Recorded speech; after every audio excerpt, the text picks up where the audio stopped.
Hello everybody!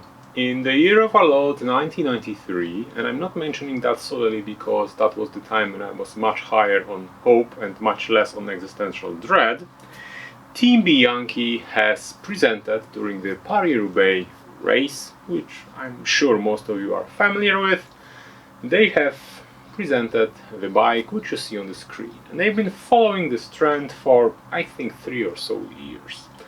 Now you can say that those are precursors of the modern Roubaix type of bikes, which are essentially road machines with a little bit of suspension in them.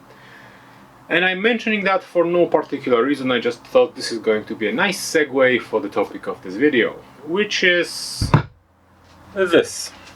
This absolutely mundane and uninteresting frame by a German brand called Dynamics, which is on the head badge over here. German Alu High Tech. That's literally what's written over here.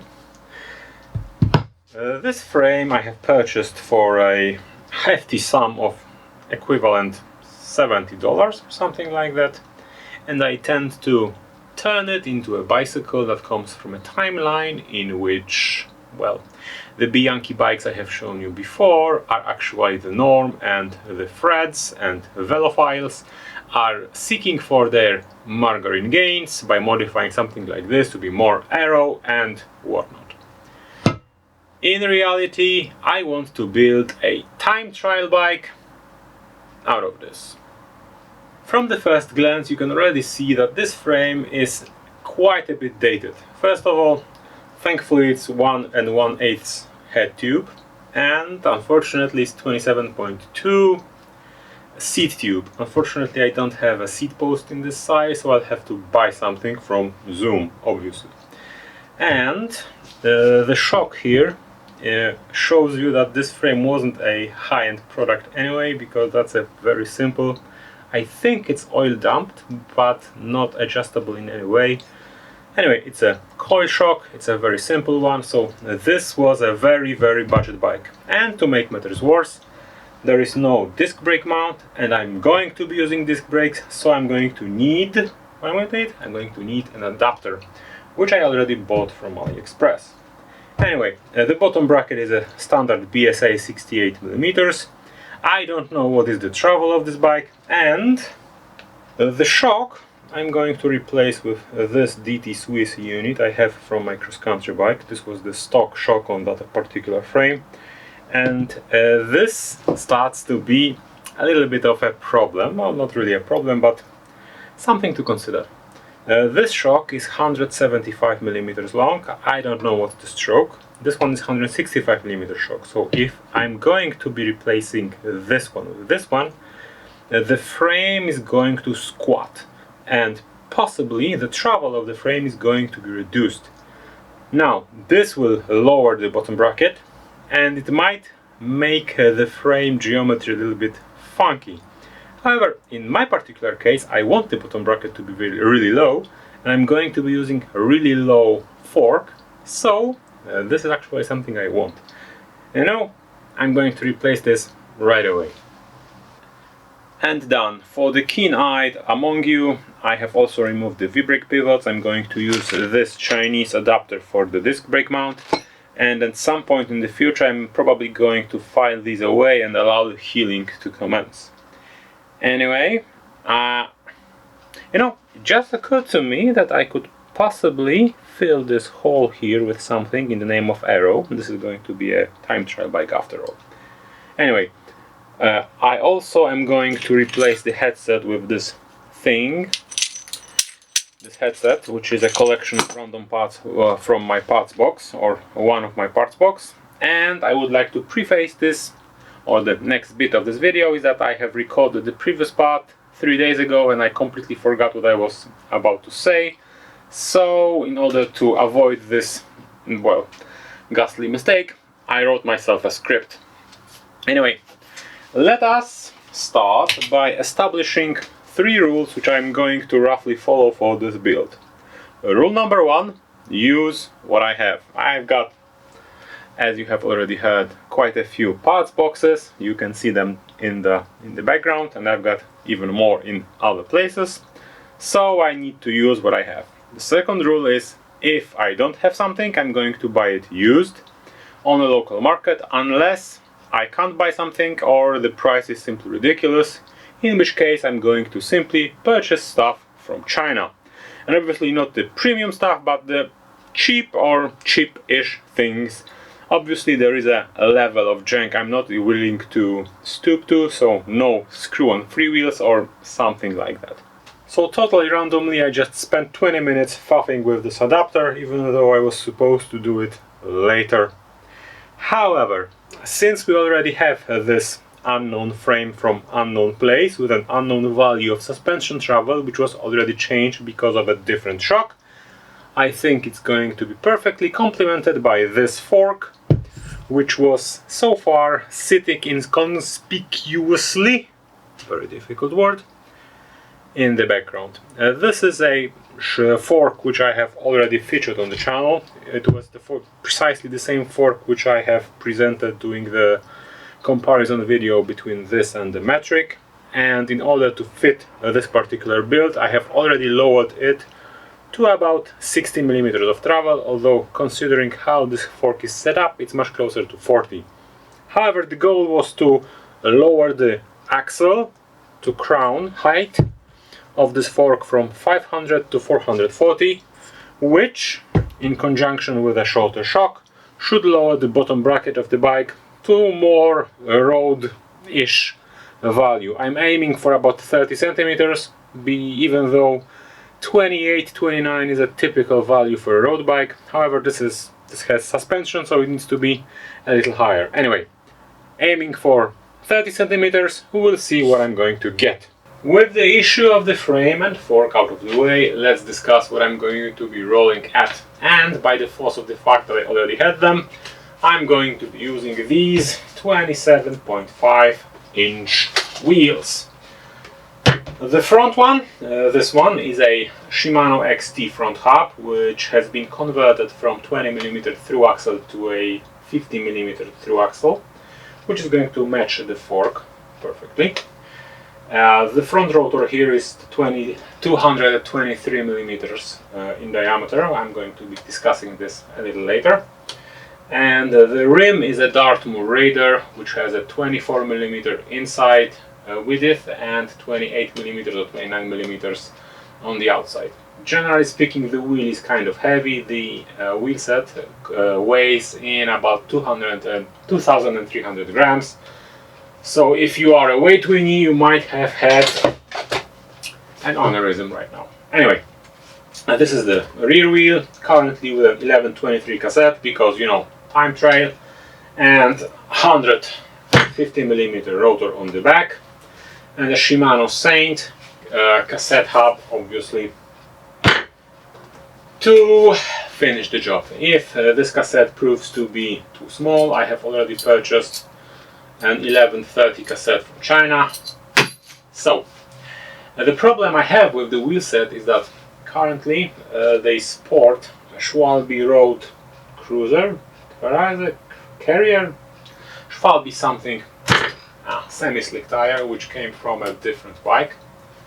And it's not the tire I want to be using on this machine because it's way too thick. It's 37mm wide, and it actually has a tread, so doesn't really fit the theme of the bike. And here I have a choice, and I haven't made it, or I haven't decided yet what I'm going to be using, although I have my preference. In short, since the theme of the bike, well, since the concept behind it is that I'm going to be going as budget as possible, I really have two choices for 27.5 inch road tire. One is a Kenda, which is 34mm wide. It's smooth and costs about $10. And considering that this is 38, it's going to be rather large, but it's cheap. So it's going to fit thematically, not necessarily when it comes to size. On the other hand, there is a Continental Ultra Sport in 25mm on width or thickness, and costs about twice as much. And the problem is that I don't really know how a 25mm tire is going to fit on a 24mm rim. So I am leaning towards the Continentals out of sheer curiosity. However, considering that I am evil, I'm going to bait you into making a decision in the comments, or at least give me a hint. What would you like to see? Do you want to see me try to install a 25mm tire on a 24 internal width millimeter rim? So as you can imagine, using a road double on this bike is most likely going to be impossible. Maybe if I tried to use some sort of GRX it would fit, but there is no guarantee. However, I did install this on this particular bike. This is a 48, 38, 28 trekking crank with an appropriate bottom bracket, and it did fit. However, this one isn't going to be used on this bike because that's a 1.5 kilograms of steel, and unfortunately it's crooked, so anyway it's broken. But trekking cranks are going to work. Road triple cranks very likely might be possible to fit on this particular bike, and what I'm hoping is that I'll be able to use a mountain crank with a road GXP chainring, and that's something I have already ordered from AliExpress. That's going to be 46 because I'm playing it safe. With a mountain crank I'm going to poach from a different bike, and the crank I have ordered is going to replace what I'm going to poach. Oh, and as a side note, theoretically I could use a road double if I have used a square taper Octalink or Isis cranks. However, the problem is that they are only available either of the very low quality, or I can get something cheaper off AliExpress, or what I'm going to find is going to have the square or the tapered crank arm thingy, usually in a state where the entire crank is going left to right, so that's not something I'm going to be risking. So for now the plan is to use a mountain crank with a road ring, and we'll see where that gets me. The last topic to discuss is the topic of controls, so braking and shifting, and the setup of the bars. I'm going to be using these rotors. They are made specifically to my order. I made them some time ago, like 2 or 3 years ago. They are made of high quality Beller N690 steel, if I recall correctly. They've been heat treated to 60 Rockwell C, so they are 50% harder than your rotors. There's no questioning that I'm going to be using them even on a road bike, even though this is a 225 millimeters and this one is 150 millimeters. So the rear is going to be weak, the front is going to be strong, and I'm not going to be discussing this any further. And it sounded like I'm bragging that I have something better than you do. When it comes to brakes, I have this perfectly functional Hayes Dyno comp, which isn't particularly strong, but it works and I have nothing else to say about it. However, this is only the front brake, so in order to have something on the rear I need to buy this. It either needs to be mechanical or hydraulic, I have no preference whatsoever, but I just need to get something. However, the alternative is to use these Alonga levers and use a drop bar. However, this option would require me to get a pair of new road calipers, and unfortunately road calipers or disc brake calipers, which are mechanical, which are now being associated with gravel and everything gravel, thanks to our friends doing that thing, is stupidly expensive, and in all honesty everything drop bar related appears to be like 3 times more expensive than the other thing. However, if I use these, I'm using drop bars, something similar to my gravel bike, and if I use this one, I am using a flat bar, something that is similar to what I'm using on my road bike. And that is going to dictate, to a degree, what I can use for shifting. Because with these, I need to use either a friction shifter or some sort of a external shifter on the drop bar, which are pretty low quality.